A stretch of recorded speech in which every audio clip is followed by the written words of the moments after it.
Hi, I'm Sam Jewell from Urth.io. In this little presentation, you're going to see me talking to a community at a bush gathering about the soil carbon jewels that we're creating.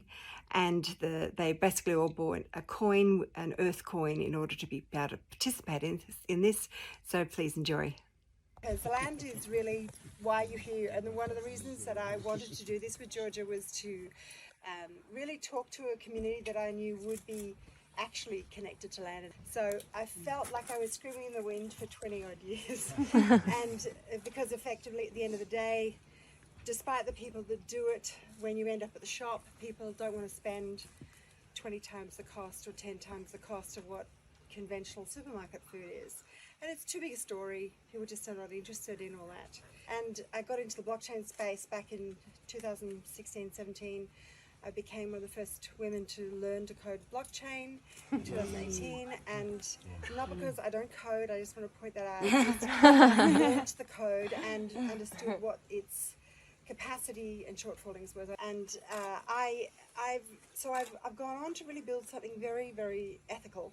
And at every step, it's about how can I build into it something really profound that will empower you who want to make a difference with people that also want to make a difference, that there is this tremendous disconnect with. So for over 24 years, I've been talking to farmers all over the world, in remote places like Guatemala to places, all of our farmers. It isn't really what the farmer wants. They don't realize they want that. It was a kind of a turning point in 2005 with this whole organic thing where I had this, Tim Flannery, Guy of the Year or whatever, he comes out and say, you organic farmers, you're the single greatest source to this climate problem. And they said, well, you create the most carbon in the soil. And the most serendipitous point of this is that carbon itself is the soil's currency.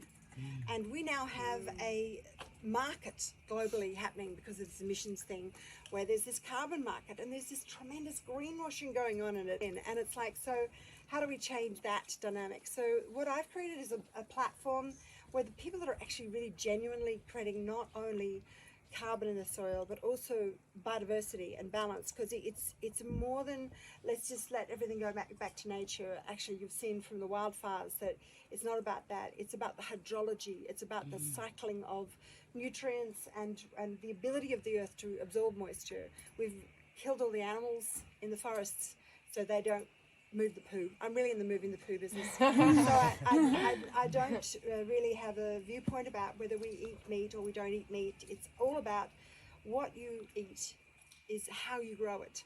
It's not about what you eat, it's how it was grown. Say, there is a way to do this, and this thing that I'm creating with my Urth platform is I've created Urth jewels, and so I know there's Indigo's coined the word, but the carbon asset is now going to be multiplied by the value of the biodiversity that has been achieved on that farm. So it's only a my partner here, Samira, she's my business partner. She'll talk in a minute. Yeah. I brought her up from Melbourne because I've been working with Samira, who's Afghani originally, and her family come out of the Taliban, and tremendous effort, and she and her brother have made this non-custodial exchange, which means you entirely own and hold your coin, they never touch it. And because of their ethics, so everything along the line is about where's the most ethical, what is the thing that will actually create sustainability for us and empower us to be the ones that change that discussion, because it's a financial discussion at the end of the day.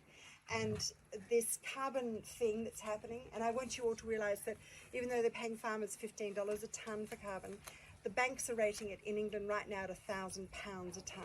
Wow. So, and they're saying it'll go up to 28,000 by 2050 a tonne. So if you're getting into it to do it as an offset, that's totally fine. We'll be developing an offset way. So on average you emit 14 tonnes of carbon. You may not know that. So no matter what you do, you're going to have one person per year, roughly 14 tonnes. Wow. So, and I believe the farmer won't do it till it's at least $100 a tonne.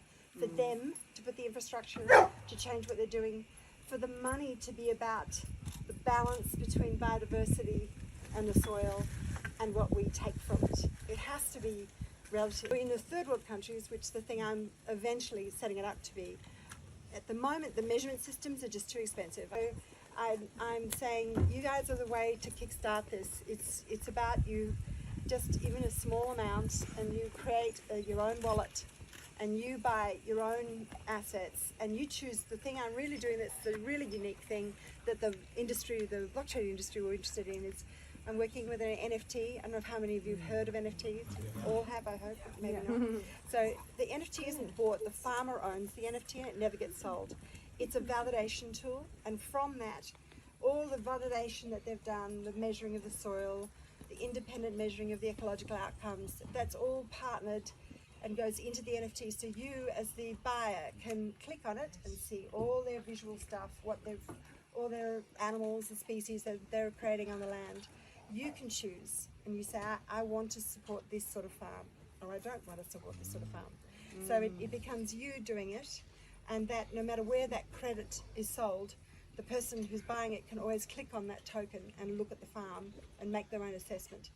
And from the point of view of keeping ethics and double dipping and stuff from the farmer out, is the farmer themselves the GPS location in the phone, has those things in it already, that locks it into place. And so you can have the farmer also upload all their data. I've probably overwhelmed you now, haven't I? Keep going.